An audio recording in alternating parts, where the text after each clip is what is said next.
Que mulinga é isso? O que é que esse homem quer agora, misericórdia? Que é, Adalberto? Encontrei uma pessoa ali no meio do caminho, seguidor da reta. Olha o que deu aí, no meio do caminho. Foi mesmo? Foi, Quem foi já- essa seguidora? Já vinha pra banda de carro.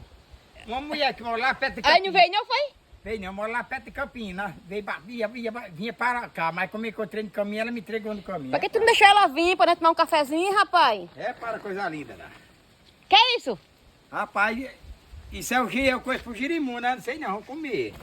Ela mandou pra mim, foi? Foi nada, olha esse outro, tá coisa linda.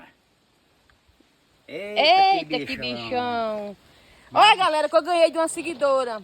Coisa Ai. linda. Isso é bom pra quê, Adalberto? Ainda que mulher boa, hein? Isso é bom pra quê? Isso é bom, minha filha, pra comer cozinhado e ficar forte, né, minha filha? É bom com carne de charque, né, Adalberto? É Com nada. carne de charque é uma delícia. Mas tá vendo, Davi, se fosse comprar, minha filha, aqui dava uns 40 reais. Pensa numa mulher boa, não dá um presente desse. Por que ela não veio aqui tomar um cafezinho mais nós? Quem não, nega? Fica